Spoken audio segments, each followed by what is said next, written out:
நிஜமாக கதை, கதை இல்லை, நிஜமான சரித்திர வரலாறு. ஒரு பிராமணர் இருந்தார் கும்பகோணத்தில். இந்த ஸ்லோகத்தின் பேரில் அபார விசுவாசம். நான் இருக்கேன், நிஷ்காமியமா நீ என்ன நினைச்சுன்று அப்படின்னு சொல்லிட்டு போட்டான். அதையே வச்சுட்டு இவர் யார்கிட்டையும் போய் எதுவும் கேட்கறது இல்லை, பகவான்கிட்டையும் கேட்கறது இல்லை. அந்நாடம் பகவான் அவருக்கு படி அளந்துட்டு தான் இருந்தான். பகவான் ஒரு நாள் இவரை டெஸ்ட் பண்ணி பார்க்கணும்னு பார்த்தான். 4 வேளைக்கு சோத்துக்கே இல்லாத பண்ணிவிட்டான்.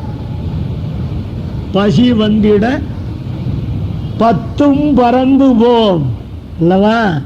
இவர் என்ன பண்ணார், இந்த ஸ்லோகத்து மேல கரிய பூசினார். காவேரிக்கு தீர்த்தமாட போயிட்டார். ஒரு பையன் வண்டி நிறைய சாமானை ஏற்றின்னு வந்து, மாமி உங்கள் ஆத்து மாமா காவேரிக்கு போகிற வழியில் லிஸ்ட்டு கொடுத்தார், சாமான்கள்லாம் அனுப்பிச்சிருக்கேன் எடுத்து வச்சுக்கோங்கன்னு கொடுத்துட்டு போட்டான். இந்த அம்மா என்ன பண்ணா, 1 வருஷத்துக்கு வேண்டிய சாமான் பிரமாத தெளிய பண்றா. பொம்மை நாட்டிகளுக்கு குறவில்லாத சாமான் இருந்தா நன்னா பண்ணி போட மாட்டாளோ. இவன் அரேனா உப்பு காலனா கடுக்க வாங்கி வச்சுட்டு தளிய நன்னா இல்லைன்னா அவன் என்ன பண்ணுவா. பொம்மை நாட்டிகள் பொதுவாக எப்படி பண்ணி போட்டாலும் நன்னா இருக்குன்னு சொல்லணும், நன்னா இல்லைன்னு சொல்லக்கூடாது.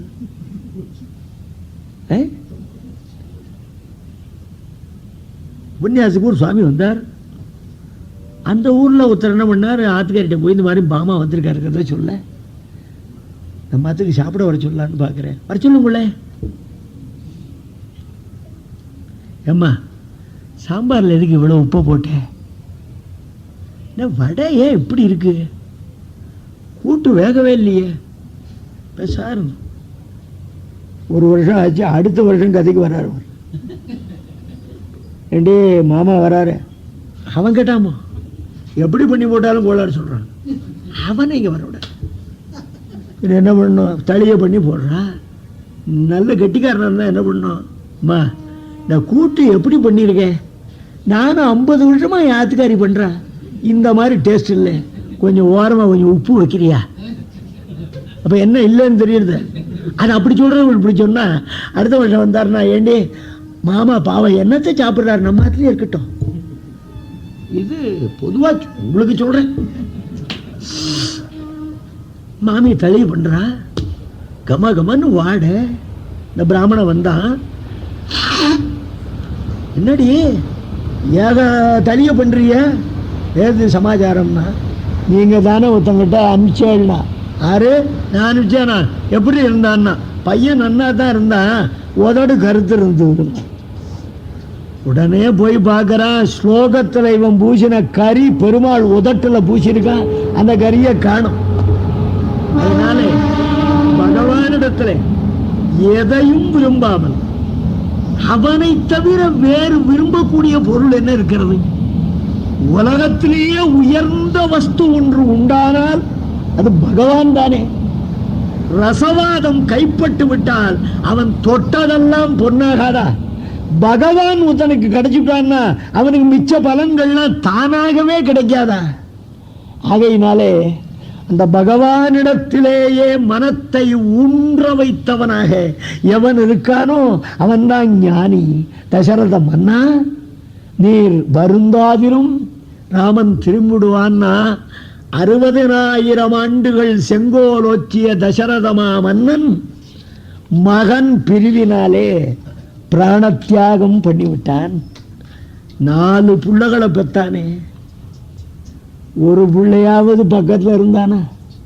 அதனால தான் மனு சாஸ்திரம் எழுதினா, ஒருத்தனுக்கு 4 பிள்ளை இருந்தா சொத்தை 2 பாகமா போடும். 1,20,000 ரூபா இருக்கா, 60,000 ஒதுக்கும். 2ஆம் புள்ள, 3ஆம் புள்ள, 4ஆம் புள்ள 3 பேருக்கு தலா 20,000 கொடு. மூத்த பிள்ளைக்கு 60,000 கொடுக்கணும்.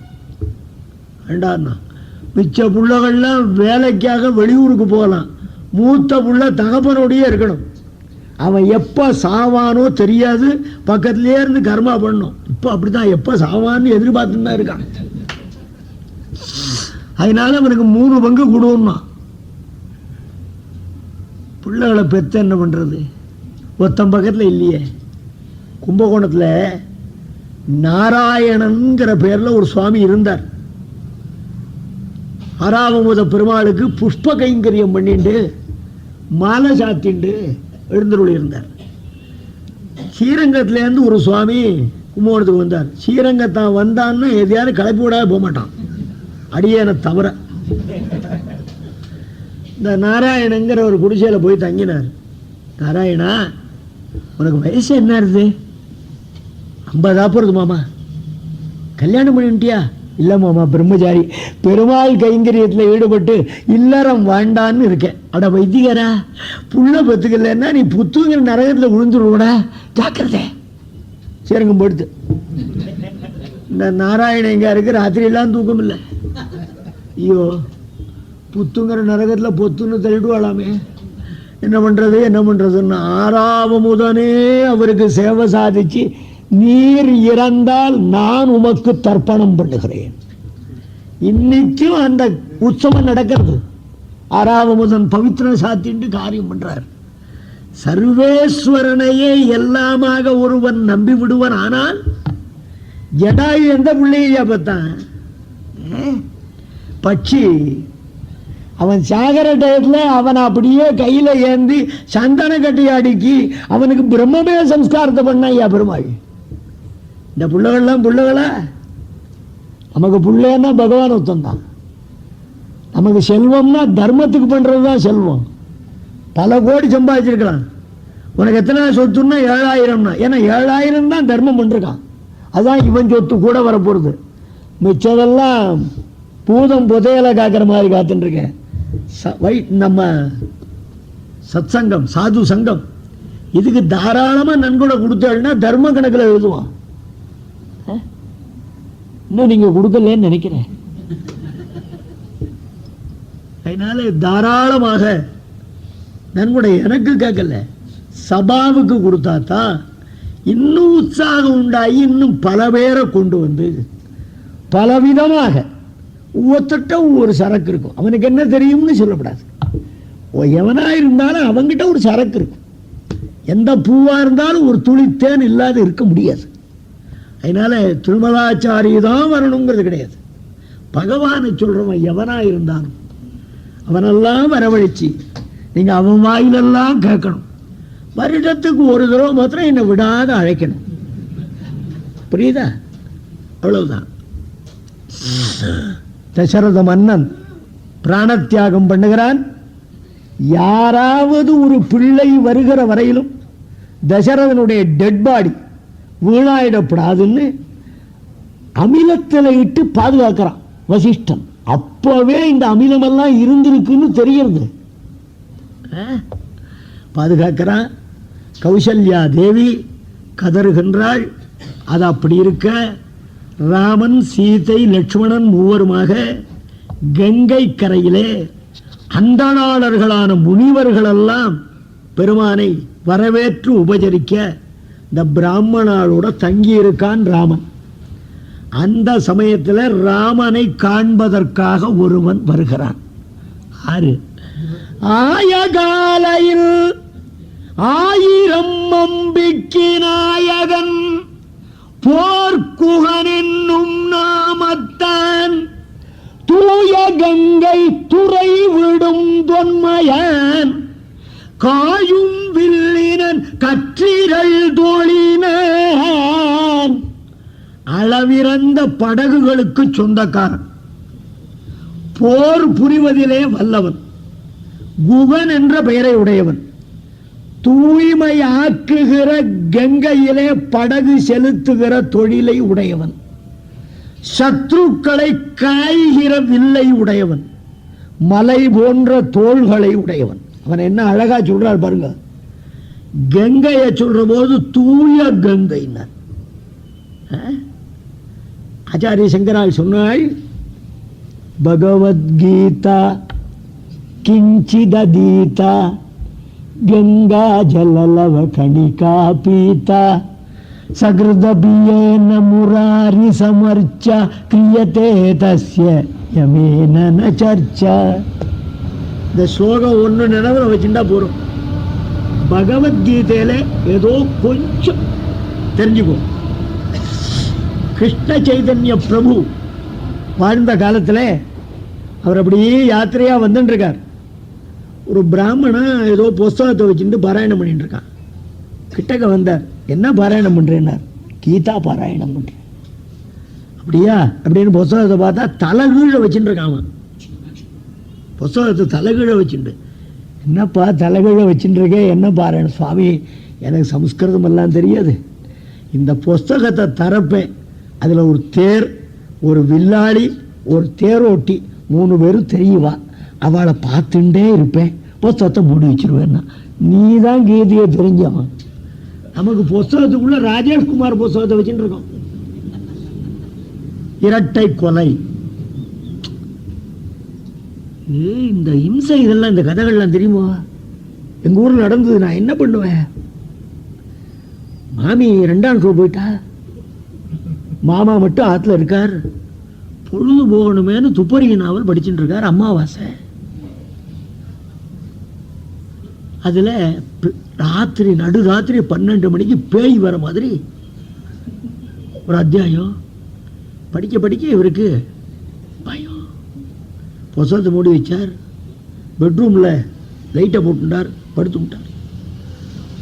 இப்படி படுத்துட்டு இப்படி பார்க்கிறார். இந்த பக்கம் சோறு, இந்த பக்கம் தோப்பு, கம்பி, ஜன்னல் கம்பி வழியா வாழை இலை ஆடுறது சோத்துல. இவர் பேய் கதையை படிச்சுட்டு படுத்துட்டு இருக்காரா? மனிதன் எதை பார்க்கப்படாதுன்னு நினைக்கிறானோ அதான் பார்ப்பான். அப்படின்ட்டே இருக்கார். சினிமா விட்டாச்சு. ஆத்துக்காரி வந்துட்டா, தூங்கிட்டு இருக்காரு போல் இருக்கு. நாம எழுப்பிடப்படாதுன்னு பூனை போல நடந்து வந்து தூங்கிட்டான. அப்பதான் பேய் எப்படி இருக்கும்னு தெரிஞ்சது அவனுக்கு. புரியுற? இந்த கதைகள்லாம் படிக்கப்படாது, வேண்டாம். பகவத்கீதா கிஞ்சிதீதா கங்கா ஜல லவகணிகா பீதா. கங்கா தீர்த்தத்துல ஒரு பிந்து, ஒரு துளி, அதை நாக்கில் வச்சு விட்டா நீ மோட்சத்துக்கு போடுவ. என்ன பண்ணுவேன்? எங்க ஊர்ல இருந்து கங்கை யாத்திரை போனா சில பேர், ஒரு 10-20 பேர் போனா. என்னால் போக முடியல. ஒருத்தர்கிட்ட பூஜாவை கொடுத்து கங்கா தீர்த்தம் கொண்டாருன்னு விட்டேன். அவரும் போயிட்டு 1 மாதம் கழிச்சு வந்து கங்கா தீர்த்தம் பூஜா நிறையா. கங்கையே நம்ம ஆற்ற தேடின்னு வந்துட்டாள்னு அன்னைக்கு எங்கள் உறவுகாரால் ஒரு 50 பேருக்கு எஞ்ச அளவில் சாப்பாடு. உபன்யாசம் பண்ணுறவன் தஞ்ச அளவில் சாப்பிட்றதே அதிசயம்.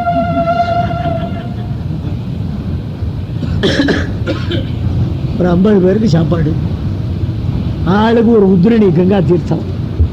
எல்லாரும் வாங்கி கண்ணில் ஊற்றிக்கிட்டு சாப்பாடு சாப்பிட்டுட்டு போயிட்டா. சாயந்தரம் 4 மணிக்கு நான் விசிராந்தியாக உட்கார்ந்தேன். இந்த யாத்திரை போனவங்களாம் ஒருத்தன் வந்தான். மாமா, இந்த மாமா பூஜா கொண்டு கொடுத்தாரான்னா. கொடுத்தாருப்பா, இப்போதான் காத்தால தான் எல்லாம் ஆச்சுன்னு. மாமா, அவர் மறந்துட்டார், சென்ட்ரல் ஸ்டேஷனில் கூல் ட்ரிங்க் வச்சுருந்தேன், அதை பிடிச்சிட்டு வந்துட்டாருன்னு. அப்போ தான் அடியனுக்கு தெரியும் அது எப்படி இருந்தா என்ன. நான் கங்கைன்னு நினச்சுட்டேன் இல்லையா, அதனால கங்கை ஆயிடுறது. அதனால தான் ஆழ்வார் சொன்னார், கங்கைக்கு போக வேண்டாண்டா, கங்கை கங்கை என்ற வாசகத்தாலே கடுவினை களைந்திடுகிற்கும் கங்கை.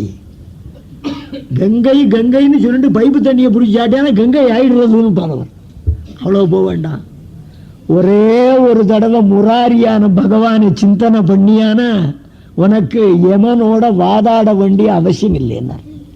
அப்படியே வேதாந்த தேசிகன் அழகா சொல்றார். ரமாதயித ரங்கபூரமண கிருஷ்ண விஷ்ணோஹரே திரிவிக்ரம ஜனார்தன திரியுகபூத நாராயண இதீவ சுபதானி யப்படதி நாமதேயானி தே ந தஸ்ய யமவஸ்யத நரகபாத பீதி குதஹ.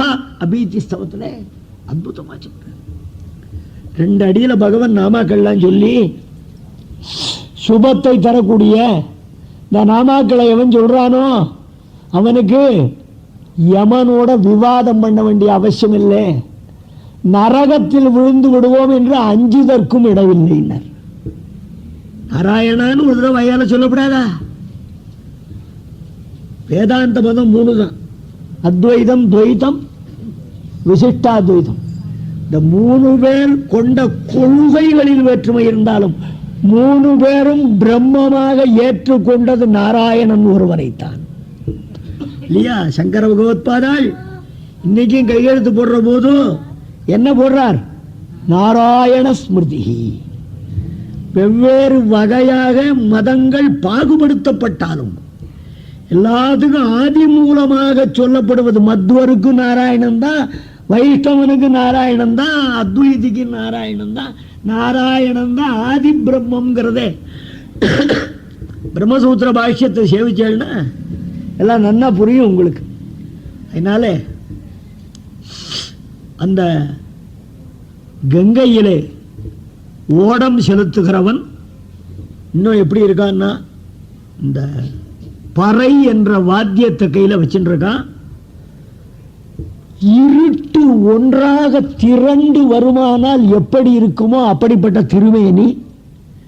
ஒருத்தன் கம்பன் கிட்ட கேட்டான், இந்த குகன் ராமனை பார்க்க வரும்போது என்ன ட்ரெஸ் பண்ணிட்டு வந்தான்? ஹாஃப் டிராயர் இருக்கு பாருங்க, அதைத்தான் போட்டுருக்கான். அந்த நள்ளி இருந்திருக்கு காழமிட்ட குரங்கின்னு. காழம்னா குறுக்கு கால் சட்டைன்னு அர்த்தம். வேடணும்னா புல் வெட்டி வெட்டினா தடிக்க விழுந்துருவான். காழமிட்ட குரங்கினன். அப்ப அதுக்கு மேல நாகரீகனான ராஜகுமாரனை பார்க்க போச்சு, ஆப்டிராயரோட போலாமா அப்படின்னு என்ன பண்ணா, ஒரு புலி அப்பவே கொன்னு தோலை உரிச்சு அது மேல கட்டின்னு இருக்கான். அந்த புலித்தோல் நழுவாமல் இருப்பதற்காக புலி வாழை பில்ட்டா கட்டின்னு இருக்கான். கச்சோடு வார்த்த கரை கதிர் வாழினான், ரத்தக்கரை மாறாத பிச்சுவாவை செருகிருக்கான். அப்படியே பார்க்கறான். இவன் பார்வையில பட்டு நல்ல பாம்பு நடுங்குது. நச்சராவும் நடுக்குறும் நோக்கினான். அப்படின்னா எவ்வளவு கொடிய பார்வை. ஏடா 15 நாளா ஊர்லயே காணுவேன், எங்க போயிருந்தேன்? அம்மா ஸ்ரீரங்கத்துக்கு போனோடனே பல்லாவரம் போயிருந்தேன். எதுக்கு? ராமாயணம். அப்படியா? நன்னா நடத்தினாளா? அவா நடத்தாத இருப்பாளா? ரொம்ப பேஷா நடத்தினாள். என்ன கொடுத்தாள்? கடைசி நாள் சால்வை போத்தினாள், பொன்னாட போத்தினாள். இங்க பார்க்கல, பேஷா இருக்கு அப்படின்னு விட்டு போடுவான். அடுத்த நாள் கோவிலுக்கு போலச்சா கட்டின்னு போலாம், எடுத்தா 1000 கண்ணு இருக்கும் அதுல. இவன் குகன் பார்வை தேவல்ல. நச்சராவும் நடுக்குறும் நோக்கினான். அப்படி வரான். வந்தவன் லட்சுமணங்கிட்ட வரான். அண்ணலை பார்க்க வந்தேன்னா அங்கேயும் சிபாரிசு தான். லட்சுமண ஆச்சாரியனுடைய சிபாரிசு இல்லாத பகவான் பார்க்க மாட்டான்ங்கிறதுக்கு லட்சுமணன் போனா, அண்ணலே குகன் என்ற ஒருவன் உம்மை காணிய சிலை, உம்மை கண்டு போக வேண்டும் என்று வந்திருக்கிறான். தேவரீருடைய உட்கருத்து அறிவதற்காக வாயிலில் நிற்கிறான். உடனே பெருமாள் அண்ணலும் விரும்பி, அவன் விரும்பினாதான் காரியம் ஆகும். அண்ணலும் விரும்பி அழைத்தி நீ அவனை என்றான். அவனை உள்ள அழையன்னா இளைய பெருமாள் போய் பெருமாள் அழைக்கிறார்னா உள்ள நுழைஞ்சான். கண்ணனை ஞான கண்ணருளும் கண்ணனை, அரவிந்த மலர்கணை போன்ற கண்ணனை, கரியவாகி புடபரந்து மிளிர்ந்து செவ்வரியோடிய நீண்டவ பெரியவ கண்ணனை கண்ணில் நோக்கி கழித்தனன். கண்ணனை கண்ணில் நோக்கி கழித்தனன். பெருமாளை கண்ணழகில் ஈடுபட்டான். அடுத்தாப்புல ஒரு வார்த்தை சொன்னா, இருண்ட குஞ்சி. குகன் கூட குடுமி தான் வச்சுட்டு இருந்தான். கம்பன் சொல்றாங்க. அப்ப காட்டாள் தான் குடுமி வச்சு பாம்பம் போலதான். இருண்ட குஞ்சி மண்ணுற பணிந்து குடுமி தரையில விழும்படியாக பெருமாள் திருவடியில நெடுஞ்சாங்கடையா விழறான். அதுதான் சேவைங்கிறது. செவிட பச்சை குதிரை தாண்டாம் பாருங்க. சாஷ்டாங்கமா 8 அங்கமும் தரையில படிய வேண்டாமா? அப்படி படிந்து மேனி வளைத்து வாய் புதைத்து நின்றான். குகனிடமிருந்து கற்க வேண்டியது இது. பெரியவா முன்னாலே வாயை திறக்கப்படாது, மேனி நிமரப்படாது. மேனி வளைத்து வாய் புதைத்து நின்றான். பெருமாள் அவன் அப்படியே அணைச்சுக்கிறார். அப்ப குகப்பெருமான் சொல்றான், ஸ்வாகதம் தே மகாபாகு, தேவரீர் வரவு நல்வரவாகுக. 14 வருஷம் நீர் எங்கேயும் போக வேண்டாம், என்னுடைய சிங்கிபேரபுரத்திலேயே இருந்துவிடும். இங்கே உமக்கு வேண்டிய பட்சியம், போஜ்யம், பேயம், லேக்கியம் எல்லாம் கிடைக்கும்னா. பட்சியம்னா என்ன தெரியுமா? சாப்பாடு, குழம்பு, ரசம், தயிர் இதெல்லாம். போஜ்யம்னா ஒரு குஞ்சாலாடு, மைசூர் பாகு, ஜாங்கிரி, எக்ஸெட்ரா எக்ஸெட்ரா. பேயம் ஒரு பாதாம்பியர், லேக்கியம் ஒரு புதினா துவையல். இதோட சாப்பிட்றவங்க தான் ரசிகன். எங்க மாதிரி உபன்யாசகாலாம் வெளியூர் போற போது இப்படித்தான் சாப்பிடுவோம். ஏன்னா அது அடுத்தவன் துட்டு. எங்காட்டில் இருக்க வெந்தய குழம்பு, கீரை மசியல், ஏன்னா நம்ம துட்டு.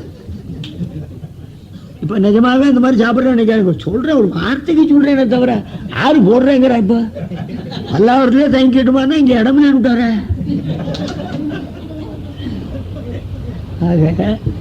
பட்சியம், போஜ்யம், பேயம், லேக்கியம் சேதம் உபஸ்திதம், இங்கேயே இருக்கலாம்னு சொல்ல உடனே பெருமாள் என்ன பண்ணார், அவருக்கு பக்கத்துல கொஞ்சம் இடம் இருந்தது, ஒரு கல்லு மேல உட்காந்துருக்கார்.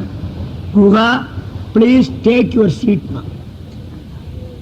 குகன் உட்கார்ந்தானா இல்லையா அப்படின்னு தெரிஞ்சுக்க நீங்கள் விரும்புறது தெரியறது. மணி 9:15 ஆகிவிட்ட காரணத்தால் நாளைய தினம் வந்து அதை அனுபவிப்போம் என்று. நாளைக்கு குகப்படலம், அற்புதமான கதை. நாளன்னைக்கு பாதுகாப்பட்ட அவசியம். அதுக்கப்புறம் 7 நாள்ல கதையா நாயனக்காரன் ஊதினாலும் ஊதினா பொட்டுன்னு வச்சாலும் வச்சான். ராமன் தலையில முடிய வச்சுக்கிட்டு முடிஞ்சதுன்னு வச்சுருவேன். அதனால நாளை 7:15 வரும்படியாக, ஏன் வரும்படியாக பிரார்த்திக்கிறேன்னா வரும்படிக்காக பிரார்த்தித்து நிற்கிறேன். மங்களம் கோசலேந்திராய மகனீய குணாத்வயே சக்கரவர்த்தி தனூஜாய சார்வபூமாய மங்களம். நாடிய பொருள்கை கூடும், ஞானமும் புகழும் உண்டாம், விடியல் வழியதாக்கும், வேரியங் கமலை நோக்கும், நீடிய அரக்கர் சேனை நீருபட்டழிய, வாகை சூடிய சிலை ராமன் தோல்வலி குருவார்க்கே. ததலாயதாட்சம் ராமம் நிசாச்சர விநாசகரம் நமாமி. வைதேகி சகிதம் சுரத்ருமதலே கைமே மகாமண்டபே மத்யே புஷ்பகமாசனே மணிமயே வீராசனே சுஸ்திதம். அக்ரே வாசயதி பிரபஞ்சனசுதே தத்வம் முனிப்யः பரம் வியாக்யாந்தம் பரதாதிபிः பரிவ்ருதம் ராமம் பஜே ஸ்யாமளம். दूरीकृत सीतार्तिः प्रकटीकृत राम वैभवस्फूर्तिः दारित दशमुख कीर्तिः पुरतो मम भातु हनुमतो मूर्तिः. धर्मात्मा सत्यसन्धश्च रामो दाशरथिर्यदि पौरुषे च अप्रतिद्वन्द्वः सरैनं जहि रावणिम्. श्री सीता लक्ष्मण भरत शत्रुघ्न हनुमत् समेत रघुनंदन परब्रह्मणे नमः. பனிமலராய் வந்திருக்கும் மார்வன் பாதமே தொழும் புரிதர்கள் நேற்றைய தினம் பெருமாள் இளைய பெருமானான இலக்குவனோடும் சீதா பிராட்டியாரோடும் கூடியவனாக தந்தை சொல்மிக்க மந்திரமில்லை என்ற மூதுரைக்கு ஏற்ப கானகத்தில் உறைந்து தீர்வதென்று தீர்மானித்து கங்கை கரையிலே சுமந்திரன் கொண்டு வந்து விட்டு போய் தசரதமா மன்னனிடத்திலே செய்தி சொல்ல 60,000 ஆண்டு உலகை இடையறாது ஆண்டு வந்த மன்னன் தன்னுடைய மக்களிலே ஒருவரும் அருகில் இல்லாத வேளையிலே பிராணத்தியாகம் பண்ண வசிஷ்ட பகவான் தசரதனுடைய திருமேனியை ரசாயன கலவையிலே இட்டு வைத்து பாதுகாக்க இங்கே கங்கை கரையிலே அருந்தவ முனிவர்களோடு எழுந்தருளியிருந்த பெருமானை காண வேண்டும் என்று சிருங்கிபேரபுரம் என்ற காட்டு பகுதியிலே வாழ்கின்றவனான குகப்பெருமான் எழுந்தருளி இலக்குவனிடத்திலே அண்ணலாரை சந்திக்க முடியுமா என்று வினவ இலக்குவனும் எம்பெருமானுடைய இசைவை பெற்று சென்று குகப்பெருமானிடம் சொல்ல குகப்பெருமான் உள்நுழைந்து புண்டரீகாட்சனான எம்பெருமானை திருவடி தொழுது தன்னுடைய திருமேனி பெருமான் திருவடியிலே படும்படி விழுந்து வணங்கி திருமேனி வளைந்து வாய் பொத்தி நின்ற பிறகு பெருமான் குகப்பெருமானை அணைத்து முகமன் கூறி தான் அமர்ந்திருந்த பாறையிலே சற்று இடமிருந்த காரணத்தால் அங்கு அமருக என்று குகனை பார்த்து சொன்னான் என்ற அளவாக அனுபவித்தோம். இருத்தீண்டு என்னோடும் இருந்திலன் எல்லை நீத்த அருத்தியன் தேனும் மீனும் அமுதினுக்கமைவதாக திருத்தினங்குணர்ந்தேன் என்கொல் திருவுள்ளமென்ன வீரன் விருத்தமாதவரை நோக்கி முருவலன் விளம்பலுற்றான். எம்பெருமான் குகனே இங்கு அமர்வாய் என்று சொன்னவுடனே குகப்பெருமான் அமர்ந்தானா என்றால் அமரவில்லை, நின்று கொண்டே இருக்கிறார். ஸ்ரீராமனிடத்தில் அவனுக்கிருந்த மரியாதையின் காரணமாக அவனுக்கு சரிநிகராக நான் அமர்வதா என்று அமர்ந்தான் அல்லன். அப்பொழுது ராகவனை பார்த்து சொல்லுகிறான், பெருமானே இதோ மலையின் உச்சியிலே சென்று அடியேனே சேகரித்து வந்த கொம்பு தேன், கங்கையின் ஆழமான பகுதியிலே நானே சென்று பிடித்து வந்த மீன்கள் இதோ தேவரீருடைய உணவுக்கு அமைவதற்காக அடியேனே ஆராய்ந்து தூயதாக கொணர்ந்தேன். என்கொல் திருவுள்ளம் தேவரீருடைய திருவுள்ளப்படி செய்யலாம் என்று குகப்பெருமான் பெருமானுக்கு தேனும் மீனும் சமர்ப்பித்தான். இந்த மீன் சமர்ப்பிக்கலாமா என்றால் சத்திரியன் மீன் உண்ணலாம் என்பது சாஸ்திரமானபடியாலே மீனை கொண்டு வந்தான் குகப்பெருமான். இந்த இடத்திலே முருவலன் விளம்பலுற்றான்னு கம்பன் சொல்லியிருக்கான். இந்த ராமன் சீதை லட்சுமணன் இந்த மூவரை சுற்றியும் யார் அமர்ந்திருக்கிறார்கள் என்றால் விருத்தமாதவர்ண, விருத்த என்ற வடமொழி சொல் விரத்த என்றும் பிரிக்கலாம், விருத்த என்றும் விவகரிக்கலாம். ஆக விருத்த விருத்த விரத்த விருத்த என்று 3 பதம் இங்கு வருகிறது. அதாவது விருத்த மீன் உணவுக்கு பகைவர்களான அந்தணர்கள் அவர்களெல்லாம் சூழ்ந்திருக்கிறார்கள் ஸ்ரீராமனை. அல்லது விரத்த எந்த பொருளிலுமே ஆசை ஒழிந்தவர்கள், பற்றுதல் அற்ற பிராமணர்கள் என்றும் பொருள் கொள்ளலாம். அல்லது விருத்த வயது கடந்த கிழவர்களான பிராமணர்கள், இவர்கள் சூழ்ந்திருக்கிறார்கள். இந்த குகப்பெருமான் இந்த கூட்டத்தின் நடுவிலே மீனை கொண்டு வந்து தந்தானே, என்ன அறிவீனம் என்று குகப்பெருமானுடைய அறியாமையை எண்ணி தன்னுடைய உதட்டிலே இளநகை புரிந்தான் என்று கம்பராமாயணத்துக்கு இப்படித்தான் உரை எழுதி இருக்கிறார். ஒரு சுவாமி ராமாயணத்துக்கு வரவழைக்கப்பட்டார். வந்தார், 10 வருடம் கழிச்சு அந்த ஊருக்கு வந்திருக்கார். அவரோட ஒரு சிஷ்யா வந்திருக்கான். சிஷ்யா 10 வருடத்துக்கு முன்னாலே இந்த நாயர் கடையில பக்கோடா போடுவான், ரொம்ப சூடா நன்னா இருக்கும், போய் 2 பொட்டலம் வாங்கிட்டு வான்னு அனுப்பிச்சுட்டார். பையன் போயிட்டான்.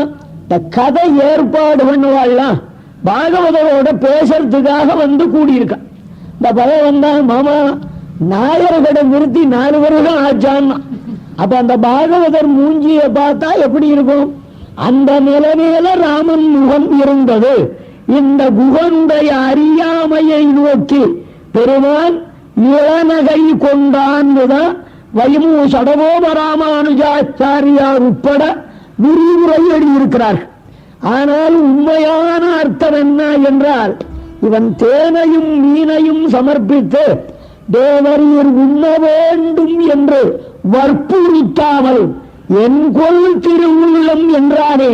அப்ப பெருமான் நினைக்கிறார், அந்த நாளர்களே, உங்களில் ஒருவன் வசிஷ்டன், உங்களில் ஒருவன் விஸ்வாமித்ரன். இந்த வசிஷ்ட விஸ்வாமித்ராதிகள் ராமநாகர மனுஷியன் அல்லன், பரதெய்வம் என்பதை தெளிவாக உணர்ந்தவர்கள். அகம் வேத்மி மகாத்மானம் என்று விஸ்வாமித்ரனே வாக்கு தந்திருக்கிறான். அப்படி பரமாத்மா என்று அறிந்தும் கூட அந்த வசிஷ்டாதிகள் ராமா படிக்கவா, ராமா விளையாடப்போ, ராமா உணவுவா என்று ஆணையிட்டார்களே தவிர பெருமாளே திருவுள்ளமானால் படிக்கலாம் ஒருத்தனாவது சொல்லலை. இவன் பிராமணனும் இல்லை, இவனுக்கு வேதம் ஓதுகிற அதிகாரமும் இல்லை, நான் பரமாத்மான்னு தெரியாது.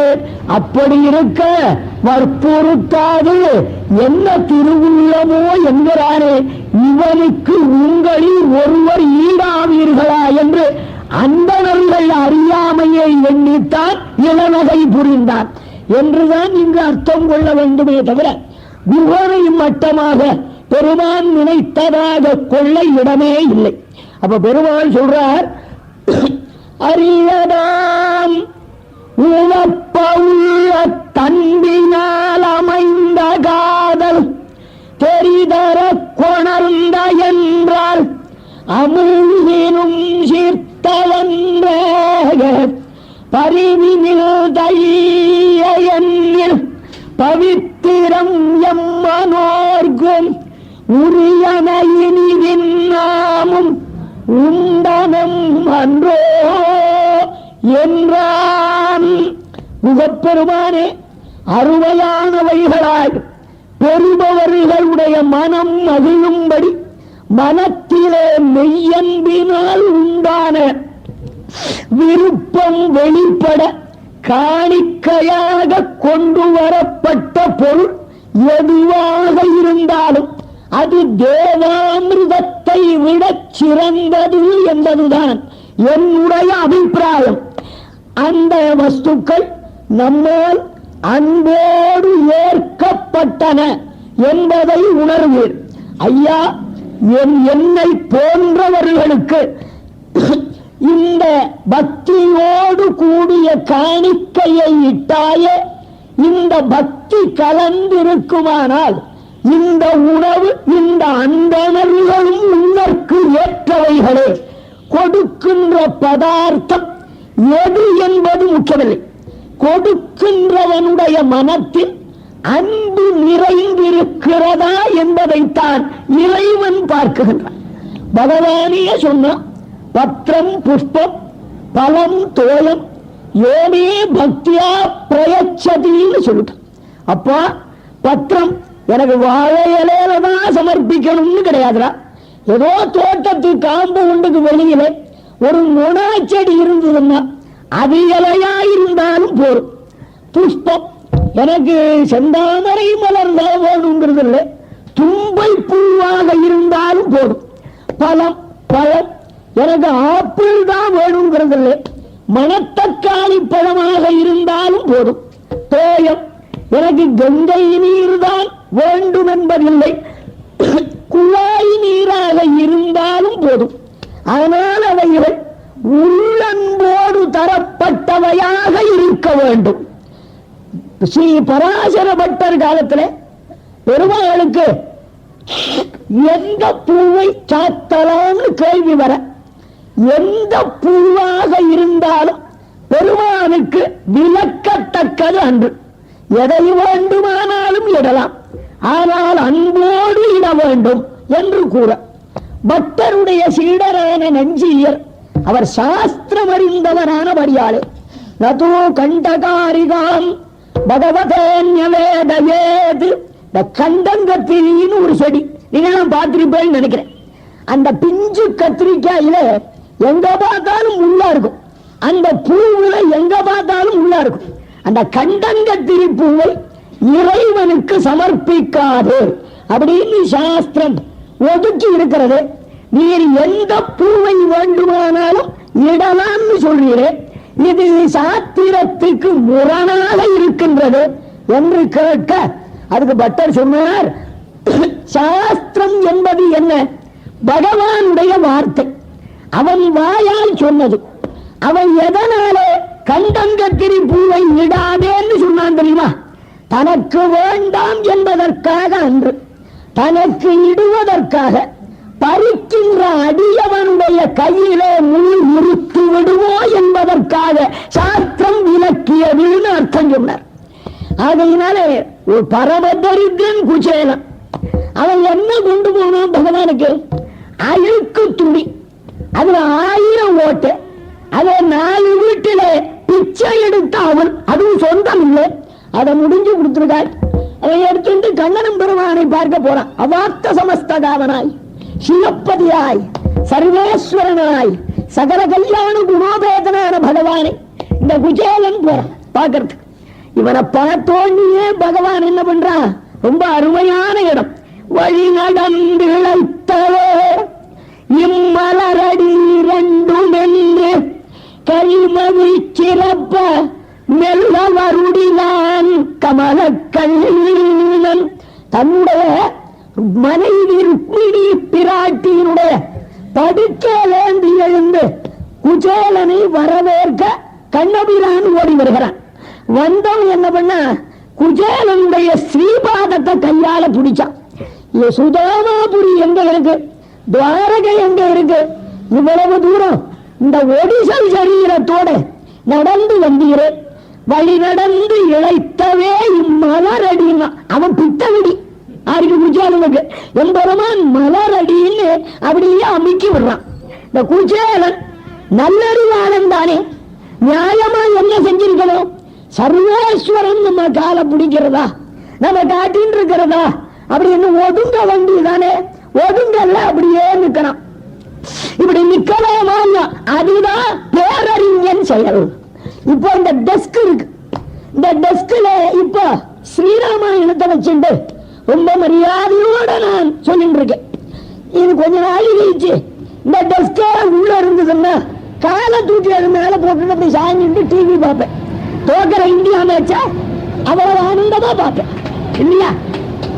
அப்ப டெஸ்க் ராமாயணம் வைக்கிற மேஜ உங்க காலை வைக்கிறீரே அப்படின்னு சொல்றதா தடுக்கிறதா இல்லையே? எஜமானனுக்கு சொந்தமான எந்த பொருளையும் அவன் விருப்பின்படி பயன்படுத்துகிறான். அதை தடுப்பதற்கோ அல்லது ஆமோதிப்பதற்கோ நமக்கென்ன தகுதி என்று அந்த மேஜை இருப்பது போல இந்த குச்சேலனுடைய சரீரம், குச்சேலனுடைய ஆத்மா இரண்டுமே கிருஷ்ணனுடைய உடைமைகள். அவன் உடைமையை அவன் விருப்பின்படி அவன் பயன்படுத்துகிறான். இதை தடுக்க நான் யார் என்று இருந்தானே, இந்த மனத்தை தான் எம்பெருமான் நம்மிடம் எதிர்பார்க்கின்றான். ஆழ்வார் சொன்னார், நெடியானே வேங்கடவா நின் கோயிலின் வாசல் படியாய் கிடந்து உன் பவளவாய் காண்பேனே. குலசேகர பெருமாள் திருவாங்கடத்த பெருமான் கிட்ட பிரார்த்தனை பண்றார். பெருமாளே, உன் கோவில் வாசல்ல நான் ஒரு படியா கிடக்கணும், உன் பவளவாயை கண்டு கொண்டு இருக்க வேணும்னார். பாட்ட பிழையாக தோன்றுகிறது. படியாக கிடந்தால் அதற்கு பவளவாயை காண்பதற்கு தகுதியது. படியாய் கிடப்பேன், பவளவாய் காண்பேன் என்ன அர்த்தம்? தான் படியாக கிடந்து தன்னுடைய கைங்கரியத்தாலே அவனுடைய திருமுகம் வளர்ந்திருக்கிறதா என்று பார்க்க வேண்டும். அவனை அனுபவிப்பதாலே நமக்கு ஒரு ஆனந்தம் உண்டு என்ற எண்ணத்தில் படியாக கிடக்க வேண்டும். அவனுக்காகவே இருக்கிறோம். ஒரு மனைவி கணவனுக்கு அருமையா சமையல் பண்ணி பரிமாறான். அவன் கூட்டம் ரொம்ப நல்லா இருக்குது, பச்சடி ரொம்ப நல்லா இருக்குது அப்படின்னு சாப்பிட சாப்பிட இவளை புகழ புகழ இவளுக்கு ஆனந்தம் உண்டாகும். ஆனா அந்த ஆனந்தம் எதற்கு பயன்படும் தெரியுமா? இன்னைக்கு அஸ்ரத்தையா பண்ணினதையே இவர் இவ்வளவு நன்னா இருக்குங்கிறாரே, நாளையில இருந்து இன்னும் நன்னா பண்ணணும்னு அந்த கணவனுடைய மனம் மகிழ்ச்சியை தனக்கு பிரதானமாக எண்ணுவது போல இந்த ஆத்மா பரமாத்மாவினுடைய திருமுக வளர்ச்சியிலேயே பயனாக கருத வேண்டுமே தவிர தனக்கென்று ஒரு பயன் இருப்பதாக கருதக்கூடாது. இந்த மனோபாவத்தோடு இருக்கிறவன் தான் பக்தி உபகத்தம், பக்தியோட சமர்ப்பிக்கணும். இந்த பக்தின்னு அன்பு நிஜமாவே பகவானுக்கு சீவ வைஷ்ணவ இருக்காளே ரொம்ப கட்டிக்காரா. நீங்களே ஏமாந்தாள் ஏன் தெரியுமா? நீங்க எல்லாம் பகவானுக்கு நிவேதனம் பண்றேன்னு சொல்லுவோம். நாங்க என்ன சொல்லுவோம்? பெருமாளுக்கு கண்ட கூட பண்ணு. என்ன அர்த்தம்? பெருமாளே கைய வச்சுடாதே, கண்ணால பார்த்துட்டு விட்டுரும். நிஜமாவே பெருமாள் புள்ளியும் அதுல கை வைக்க ஆரம்பிச்சு பாருங்க, வச்சுப்போம். ஒரு பையன் தனியும் கொடுக்க மாட்டான். சீவைட்டவனை சொல்றேன். ஆனா அது ஒரு விஷயம் என்ன தெரியுமா? இந்த சமஸ்கிருதத்துல பிராங்கிற சொல்லி சேர்ந்தாலே அதுக்கு தனி மதிப்பு. நாம இலையில போட்டுட்டோம்னா அதுக்கு என்ன பேரு? சாதம். அவன் கிட்ட போய் அவன் கட்டாட்சம் பட்டு கொடுத்தோம்னா அது பிரசாதமாகி விடுகிறது இல்லையா? இந்த மாதிரி ஒன்னொன்றுக்கும் பார்க்கலாம். வீரம், பிரவீரம், பராக்கிரமம், பிரபராக்கிரமம் என்று ஒன்று ஒன்றுக்கும் அந்த பிரா சேர்ந்தாலே அதுக்கு தனி மதிப்பு. அது எப்படியே இருக்கட்டும். குகனுடைய உள்ளத்தில் இருக்கிற அன்பை குறிப்பால் உணர்ந்த ஸ்ரீராமன் அவன் கொணர்ந்த பொருள்கள் மீன் தான் அப்போது இருக்கிற தாபச கோஷத்துக்கு ஏற்றுக்கொள்ளத்தக்கது அல்லனவாக இருந்தாலும் அந்த குகப்பெருமான் மனம் நிறைவு பெறும்படியாக அவற்றை பாராட்டி ஏற்றுக்கொள்கிறான். அதன் பிறகு பெருமாள் குகனிடம் சொல்லுகிறார், குகப்பெருமானே, நாங்கள் இன்று இங்கே தங்கி நாளை விடியல் வேளையிலே இங்கிருந்து அப்பால் செல்ல உத்தேசித்திருக்கிறோம். நீ இன்று போய் இந்த நாளை காலையில படகுகளோடு வந்து சேரணும். உடனே குகப்பெருமான் கருகுலா நிறத்தான் கூற காவலன் உணர்த்துவான் இப்பாறுகுலாம் செல்ல உன்னை இங்கனம் பார்த்த கண்ணை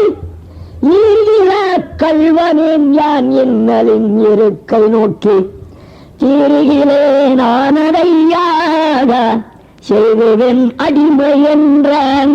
அருமையான இடம் இது. ஸ்ரீராமன் பட்டாபிஷேகம் செய்து கொண்டு சர்வாபரண பூஜிதனாக அவனுடைய திருமேனியை சேவிக்க வேண்டும் என்று நீண்ட நாட்களாக ஆவல் கொண்டிருந்த குகப்பெருமான் ஸ்ரீராமன் வழி வந்திருக்கிறான் என்று செவிப்பட்ட உடனேயே அவன் சகலாபரணங்களோடு வந்திருப்பான் கருதி வந்தான். வந்த இடத்திலே தவக்கோலத்திலே மர உரியும் மாந்தோல் மணிந்து ஜடாமுகதாரியாக இந்த ராமனை பார்த்தான். ஐயோ, இந்த எம்பெருமானை இந்த கோலத்திலே காணும்படியான நிலை எனக்கு நேர்ந்ததே என்று துயரடைகின்றான்.